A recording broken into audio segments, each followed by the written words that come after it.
दोस्तों नमस्कार। Colonel Ajay CEO Ajay astro money guru first global astro finance digital channel से आपसे मुखातिब होता हूं। आज 19 जनवरी सन 2023।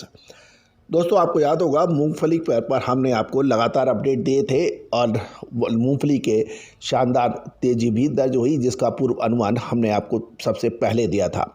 गौरतलब है अजय एस्ट्रो मनी गुरु देश का पहला चैनल है जो आपको बाजार एवं देश दुनिया की खबर से आपको लगातार अपडेट और विश्लेषण देता है, अपडेट करता है। याद रखिए, यदि आप हमारे चैनल पर पहली बार आए हैं और यदि आपको चैनल पसंद है तो इसको सब्सक्राइब करना बिल्कुल ना भूलें। यदि पसंद आए तो लाइक भी अवश्य कीजिएगा।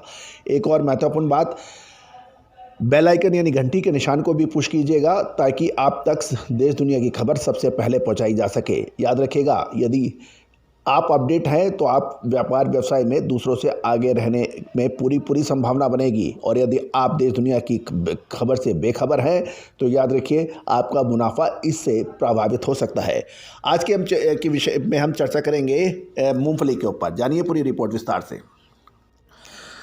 दोस्तों आपको याद होगा हमने आपको अपडेट दिया था कि गुजरात में मूंगफली की फसल कम है और ऐसी स्थिति में राजस्थान में भी दिखाई दी है, लेकिन उत्तर प्रदेश और मध्य प्रदेश में मूंगफली की फसल अच्छी थी और इसके कारण मूंगफली का दाना थोड़ी विलंब से दिखाई दी। गुजरात में 22 से 25 लाख टन से अधिक मूंगफली आने की धारणा नहीं है, लेकिन उत्तर प्रदेश में और मध्य प्रदेश में 7 से 8 लाख टन मूंगफली मिलने से देश के बड़े सेंटरों में डिमांड पूरी हो रही है।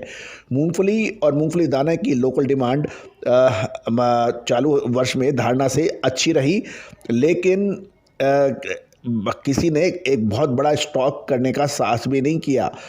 साथ साथ मूंगफली तेल के निर्यात का काम भी अच्छा हुआ, लेकिन व्यापारियों को कहना है कि 2 साल पहले इससे भी अच्छा मूंगफली तेल का निर्यात हुआ था।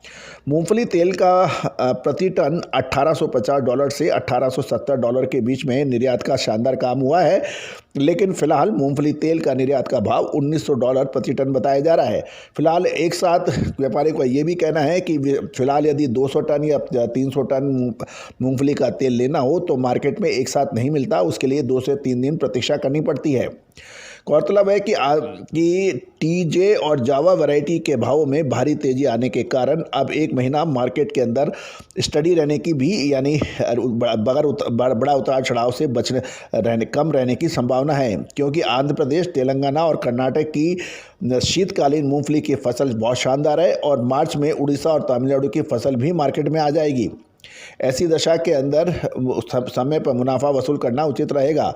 आंध्र प्रदेश, तेलंगाना और कर्नाटक से फिलहाल जावा 80 से 90 काउंट का अभी दाना नहीं मिल रहा है, लेकिन 90 से 100 काउंट का ही मिल रहा है और उसका भाव प्रति किलो 110 से 112 रुपये है, जबकि जावा 50 से 60 काउंट का भी अवेलेबल नहीं है और 60-65 काउंट का मिल रहा है, उसका भाव प्रति किलो 120 से 125 रुपये है।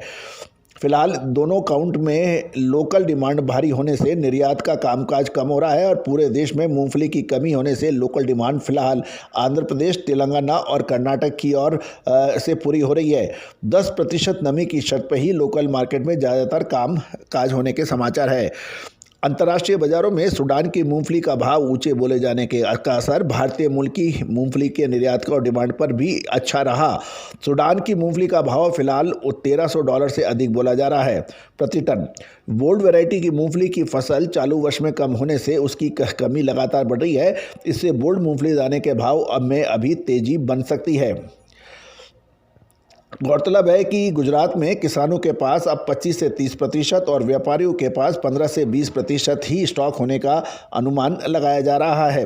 चालू वर्ष में गुजरात में मूंगफली की फसल कम हुई थी, उसके सामने उत्तर प्रदेश, मध्य प्रदेश, राजस्थान में मूंगफली की फसल वर्ष से अधिक होने से लोकल डिमांड इन तीनों राज्यों की तरफ मुड़ी, जिससे खासकर झांसी से देश के मुख्य सेंटरों में डिमांड पूरी होने से उत्तर प्रदेश और मध्य प्रदेश में मात्र 20% मूंगफली का स्टॉक बचे रहने के समाचार हैं। आंध्र प्रदेश, तेलंगाना और कर्नाटक में 5 मुख्य जिलों में जहां शीतकालीन मूंगफली की फसल सबसे अधिक होती है, उन क्षेत्रों में नई मूंगफली की आवक 15 से 20 दिन डिले में है और लोकल व्यापारियों के अनुसार फसल की साइज धारणा से कम है और क्वालिटी की धारणा भी थोड़ी कमजोर बताई जा रही है। मूंगफली के भाव सौराष्ट्र में अब किसानों की पकड़ मजबूत बन रही है और किसान अब नीचे भाव पर मूंगफली बेचने को तैयार नहीं है। सौराष्ट्र में जो 400 किलो की खाड़ी है वो उसके भाव भी 30,000 के भाव पर मूंगफली बेचते थे, लेकिन अब किसान और ऊंचा भाव मांग रहे हैं। सौराष्ट्र में अब किसानों के पास मूंगफली की फसल 20 से 25% और स्टॉकिस्टों के पास 15 से 20% का स्टॉक होने का अनुमान है। सौराष्ट्र में ऑयल मिलों और मूंगफली दानों की यूनिट को जितना चाहिए उतनी मूंगफली नहीं मिल रही है, जिसके कारण 20% मूंगफली दाना की यूनिट ही चालू है। मूंगफली की क्रशिंग करने वालों को ऑयल मिलों की स्थिति भी मोर और लेस ऐसी है। गुजरात सहित देश के अन्य क्षेत्रों में ठंडी के विलंबित हो जाने से सभी मूंगफली और मूंगफली दाने की डिमांड 1 महीना चालू रहने का अनुमान कुछ व्यापारी लगा रहे हैं और मूंगफली के भाव प्रति किलो 5 से 10 रुपये की तेजी की धारणा भी कुछ व्यापारी लगा रहे हैं। लेकिन हमारा अनुमान ये है कि समय से यदि मुनाफा ले लिया जाए तो इसमें कोई हर्जा नहीं है और मूंगफली यदि आपके पास है तो इस तेजी के अंदर अच्छा मुनाफा मिलने पर आपको 70 से 80% अपना माल बेचना अवश्य चाहिए, क्योंकि आने वाले फरवरी और मार्च महीने के अंदर बाज़ारों के अंदर सीन दूसरा ही हो सकता है।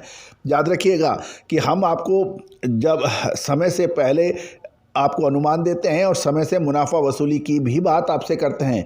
याद रखिएगा, आप तिलहन चाहे मूंगफली हो, तिल हो या फिर सोयाबीन, सरसों, कैस्टर, सूरजमुखी, इन सभी खाद्य तेलों की अग्रिम तेजी मंदी की रिपोर्ट के लिए आप हमसे संपर्क कर सकते हैं। दोस्तों याद रखिएगा, फरवरी के अंदर हमने साल 2022 में सरसों की तेज़ी की बात कही थी और 8,500 के भाव सरसों ने दिखाए। उसके बाद वो सरसों के भाव देखने को ही नहीं मिले। साथ साथ सोयाबीन के ऊपर भी हमने अनुमान सही दिया, पाम ऑयल पे भी हमारा अनुमान बिल्कुल सत्य साबित हुआ था। मूंगफली के ऊपर भी हमारा अनुमान सत्य साबित हुआ है और तिल यानी सीसम सीड के ऊपर भी हमारा अनुमान 100% सही साबित हुआ है। दोस्तों यदि आप अग्रिम विश्लेषण के लिए रिपोर्ट चाहते हैं तो भुगतान करने पर उपलब्ध हैं। आज ही संपर्क करें, नंबर स्क्रीन पर हैं। All the very best.